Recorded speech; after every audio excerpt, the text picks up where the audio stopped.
shot in and away and in.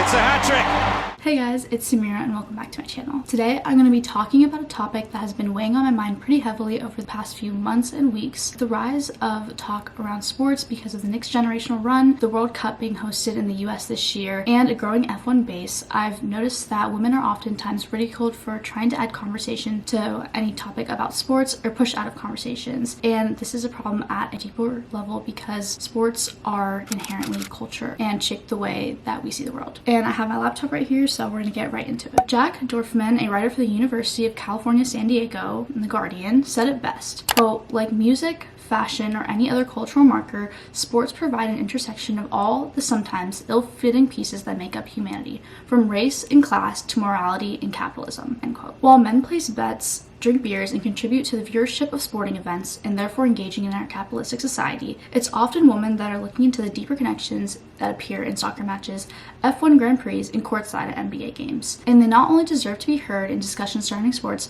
but should have an amplified voice. For example, many women took to social media to explain Turkey's name change on a global stage that people in the Western world missed. So in 2022, the country formally requested that the United Nations and other international bodies change its name from Turkey, like the Thanksgiving meat, to Turkey, and correct me if I'm saying that wrong. And this change aims to align with the country's native language and to eliminate associations with the Thanksgiving bird. And this was something that I actually noticed when I traveled there with my family. We went to Istanbul and Cappadocia during spring break, and I noticed that name change, and it's very interesting how they're trying to just eliminate that association because of the connotations of just the name Turkey that the Western world put on the country. So very interesting, but many men didn't really discuss that at all. I saw only women talking about it on TikTok especially. It's been that name change for 4 years now since the last World Cup. Another example of politics arising in sports that many people were upset on was the president, Donald Trump, basically calling up FIA president and removing the red card on one of the United States players. Just two examples of politics within the realm of FIFA this year. Domestic violence rates also rise from match outcomes, geopolitical tensions, and how countries with little funding still manage to represent the people and have pride in where they come from are all part of the World Cup in sports. Simply the raw emotions from fans and players are also there that many women enjoy to see. Yes, I enjoy watching soccer, but no, I can't name more than 3 players. And yes, I still deserve to watch and converse about the match itself and its consequences. So this is my really big gripe with people leaving women out of conversations about sports, is because they want you to prove that you know everything. It's always a guy saying, okay, you're rooting for England, name 3 players. You're rooting for England, oh, you're only watching for Jude Bellingham. It's so crazy. Whereas like when I'm rooting for a team, I'm looking at the whole picture fully. Like I didn't root for England until it was England versus Argentina because like they colonized mother country, India. I'm not for that team. I'm just saying that at a more deep level, I did not want to support England until it came down to them playing Argentina, because that's a whole other conversation. I do think it's also interesting how lots of women need a reason to enjoy soccer or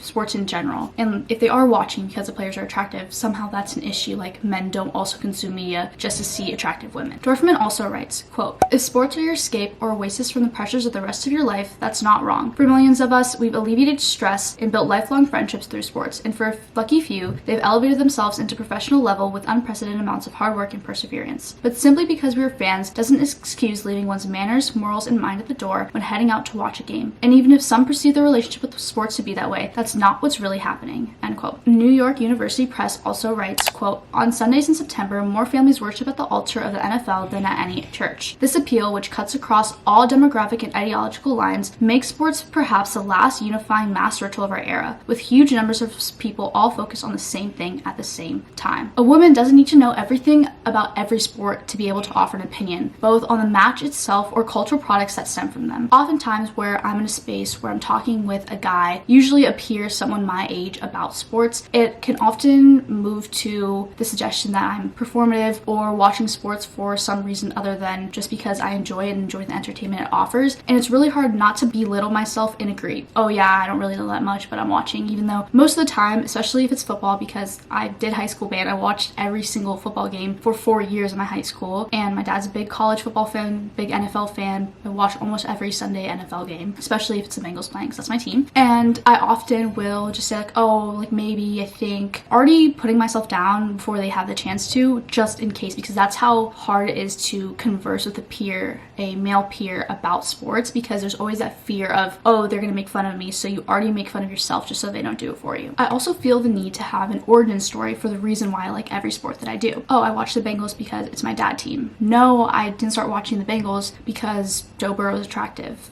and then I have to pull up my jersey from when I was like 5, or pull up a picture of me wearing a Bengals beanie when I was a baby, trying to justify that I'm a true fan. But women shouldn't have to do that, and no one should have to do that, because men are allowed to be casual fans. My brother doesn't play soccer in high school. He didn't play soccer in middle school, yet he can have full conversations about soccer even if he doesn't know that much and he knows basic limited facts from the game, because nobody's going to question if he's a casual fan. He's only watching every 4 years, and that's fine. Everyone should be allowed to be a casual fan, women included. But there are usually 2 accusations for why a woman is watching sports. She's a pick-me or she's performative. This happens a lot when I bring up F1 and just what I've learned from F1. I'm watching now my 2nd or 3rd season, as I watched a few seasons of Drive to Survive, and honestly done research on previous seasons that I feel like I've kind of been watching for more like 4 or 5 years than 2 or 3. And I still get made fun of by even my own friends. Like, there's no malicious intent, but it can still hurt to say like, oh, you're just like, I'm wearing a Lando shirt, and they're like, oh, you're just wearing that. Oh, what is that? Oh my god. And like, I didn't even bring it up. I didn't even bring up F1. Nothing came out of my mouth about F1. I wasn't talking to you about F1. But already you know nothing about my stances on the sport, and you call me fake, and you just belittle me. It's just,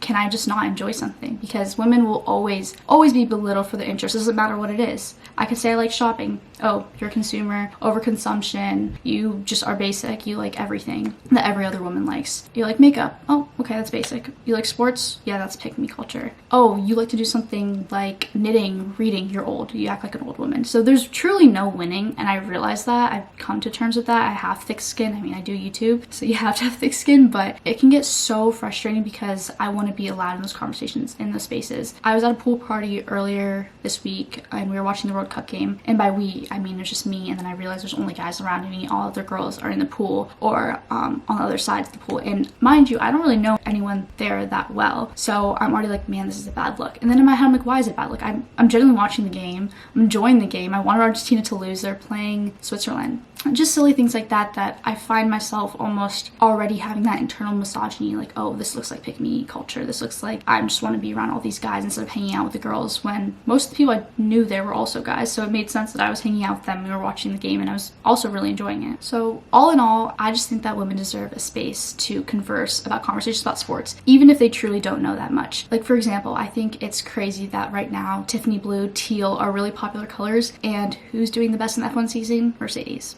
Just little stuff like that where sports interact with cultural and fashion, and that's what I find so interesting. What are the wags wearing? Kim Kardashian coming to the space of F1 is so unique and just mind-boggling to me, because it feels like she comes from a different world than Lewis Hamilton. And that's what I want to talk about, in addition to the races, in addition to the tire strategies, in addition to the fact that Lando's starting down the grid 10 places for the Grand Prix this weekend because he added stuff to his car, but Oscar didn't add the same thing.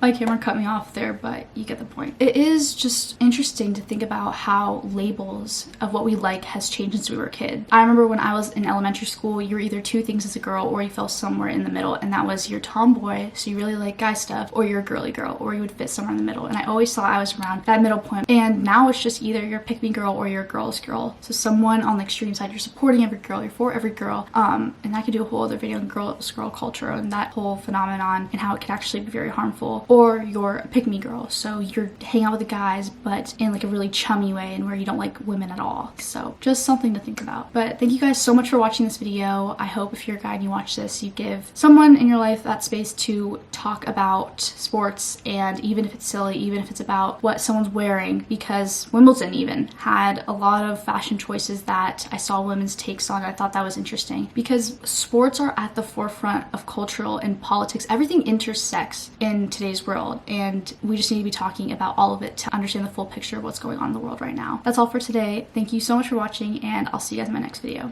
Bye.